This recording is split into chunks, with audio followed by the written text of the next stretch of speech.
뭐 한두 개 임플란트 심은 날은 그냥 드시고 싶은 거 웬만하면 다 드셔도 돼요. 뭐 뜨거운 거, 그리고 자극적인 매운 거 이런 거는 좀 피하셔야죠. 되도록이면 볼륨이 큰 음식이 들어가면 수술 부위에 자극을 줄 수 있기 때문에 임플란트를 하나 심더라도 저희 병원 같은 경우는 죽을 드려요. 네. 죽을 들여서 이제 하루만큼은 좀 유동식을 최소한 드시는 게 좋고요.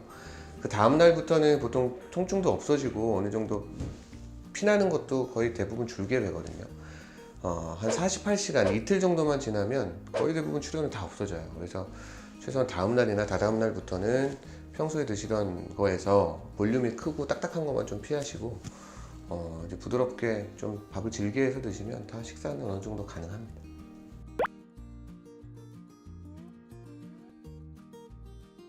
쓰시던 칫솔이 예를 들어서 너무 빳빳하고 딱딱한 것만 아니면 부드러운 칫솔모를 가진 일반 칫솔이다. 그럼 그거 쓰셔도 되죠. 그런데 중요한 거는 칫솔만 쓰시면 되는 게 아니고 이제 추가적으로 관리를 해야 되는 게 더 생기는 거죠. 치간 칫솔이라고 해서 치아 옆면을 닦는 기구를 사용해서 이제 임플란트하고 치아 사이, 그리고 임플란트 사이 그 아랫부분을 고여있는 세균들을 빼주는 게 굉장히 중요합니다. 그래서 치간 칫솔 쓰시고 나서 워터픽이라고 해서 물 나오는 게 있거든요. 이제 물치실이라고도 하고 여러 가지 보조기구들이 이제 많이 나와 있는데, 그런 물이 나오는 기구로 관리를 마무리를 해주시는 게 또 좋죠. 그래서 순서는 칫솔로 닦고 치간 칫솔로 아래 제거해주고 물로 뿌리고, 물론 치아 옆면에 낀 음식이 있으면 치실로 빼주셔야 되지만 중간에 그렇게 관리하시면 집에서 할 수 있는 거의 100점짜리 관리법이다 라고 말씀드릴 수 있습니다.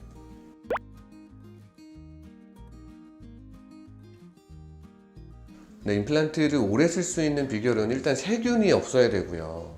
첫 번째는 세균이 잘 관리가 돼야 되니까 집에서 하는 양치질, 방금 설명드린 칫솔, 치간 칫솔 그런 것들로 잘 세균만 관리해 주시면 세균은 많이 줄일 수 있어요. 그리고 내가 관리를 잘 하고 있는지 일단은 체크를 받는 게 중요하죠. 그래서 주기적으로 3개월이나 6개월 단위로, 아무리 이제 바쁘더라도 1년에 한두 번은 꼭 체크를 받는 게 좋아요. 그래서 저희 병원 같은 경우 6개월마다 이제 정기 검진을 하고, 좀 관리가 특별히 필요한 분들은 3, 4개월 단위로 이제 체크를 하고 있습니다. 그리고 두 번째로 중요한 거는 뭐냐면 너무 과도하게 안 씹혀야 돼요. 예를 들어서 옆에 있는 자연치들은 잘 안 닿는데 임플란트가 높아서 임플란트만 세게 닿는다. 그렇게 되더라도 임플란트에 문제가 생깁니다. 그래서 너무 세게 물리고 있지 않는지 그것도 주기적으로 치과에서 체크를 받으셔야 돼요. 그래서 정기검진 오시면 일단 임플란트 주변에 치태 관리, 세균 관리가 잘 됐는지 체크하고, 잘 안 된 부분을 세척해드리고, 그리고 교합 체크를 꼭 하죠. 그래서 잘 씹히고 있는지, 내지는 덜 씹히는지 더 씹히는지. 더 씹히는 게 사실 더 안 좋아요, 임플란트에는. 오히려 덜 씹히면 임플란트 수명에는 문제가 잘 안 생기거든요. 근데 너무 임플란트가 과도하게 씹힌다. 그러면 그때는 조금 적절하게 씹힐 수 있게끔 교합을 좀 조절해 주죠. 세균 관리와 너무 세게 씹히게 되는 환경은 좀 피해야 된다. 그리고 임플란트 같은 경우는 옆으로 밀리는 힘에 취약하기 때문에 오징어 같은 걸 임플란트에 딱 물고 옆으로 딱 당기면 옆으로 확 밀리는 힘이 생기거든요. 그러면 임플란트가 옆이 툭 찢어져 버려요. 그러면 그때는 특별히 감염이 안 돼 있어도 임플란트를 뽑고 새로 해야 되는 경우가 생깁니다. 그래서 뭘 물고 손으로 잡아 당기는 거는 안 하셔야 돼요. 갈비 물어 뜯고 오징어 물어 뜯고 하는 거는 안 하셔야 돼요. 근데 입안에서 그냥 들어가서 식사하는 거는 괜찮은데, 그렇게 이제 손하고 같이 하는 거는 저도 이제 잘 안 하게끔 설명을 드리죠.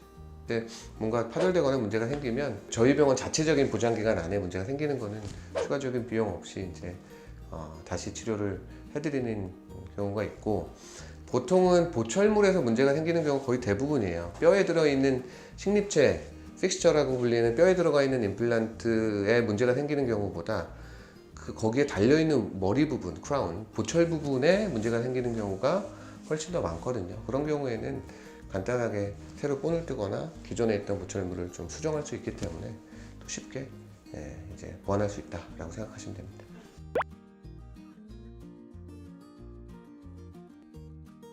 이제 임플란트 같은 경우는, 특히 큰 어금니 같은 경우는 큰 어금니 뿌리가 보통 2개에서 3개 정도 되거든요. 큰 게 이렇게 두 개가 들어가 있고 그 머리 부분이 이렇게 이제 있게 되는데 여러분들 엑스레이 보시면 다 한두 번씩 보셨을 거예요. 그래서 처음에 임플란트를 할 때는 큰 어금니에는 임플란트 작은 거를 두 개 심었었어요. 몇십 년 전만 해도 그렇게 하는 게 좋지 않을까? 그렇게 했더니 임플란트 거리가 너무 가까워지게 돼서 임플란트 사이 부분에 염증이 굉장히 많이 생겨서 오히려 그 임플란트들을 두 개를 다 제거하게 되는 경우가 많이 생겨서 이제는 큰 어금니에도 임플란트 하나씩 심는 게 거의 정석이 됐어요. 그러다 보니까 아무리 두꺼운 임플란트를 심더라도 아무래도 임플란트에서 올라와야 되는, 커져야 되는 그 범위가 크죠. 그러니까 그 안쪽에, 아래쪽에 고이게 되는 시간 공급, 이제 블랙 트라이앵글이라고도 하고 뭐 여러 가지 공간들이 생겨요. 잇몸 쪽에. 그러면 처음에 끼지 않더라도 아래쪽에 고이는 것 때문에 일단은 뭔가 고이는 느낌이 나서 음식물이 좀 껴요라고 하시는 분들이 간혹 계시는데, 거의 대부분은 시간이 지나면 잇몸이 어느 정도 다시 차오르기도 하고 그리고 적절하게 이제 내가 관리도 하게 되고 해서 그 이물감은 거의 없어져요. 일단은 그 아래쪽에 보이는 부분은 적응이 된다라고 생각하시면 되는데, 꼭 수정을 해야 되는 부분은 뭐냐면 임플란트하고 치아하고 붙어 있는 부분이 있거든요. 인접면 쪽에 그 부위에 음식물이 끼기 시작하면 음식물이 아래쪽으로 계속 패킹이 되면서 잇몸에 염증이 생기고 실제로 막 통증도 있고 불편한 게 생길 수 있어요. 그래서 위가 느슨하게 닿아 있는 것 때문에 음식물이 끼는 거라면 그때는 임플란트 도자기를 조금만 더 덧대게 되더라도 음식물이 위에서 끼는 거는 수정을 할 수가 있습니다. 그런데 위에서 끼는 거를 딱 수정을 하더라도 그 옆에 있는 자연치가 동요도가 있는 경우가 있어요. 흔들거리게 돼서 끼는 경우에는 그때는 이제 봐야죠. 시간을 두고 그 옆에 치아가 계속 흔들거리는지. 예를 들어서 임플란트가 들어오면 그 옆에 흔들거리던 치아가 임플란트가 힘을 받아주니까 좀 덜 흔들거리게 될 수 있거든요.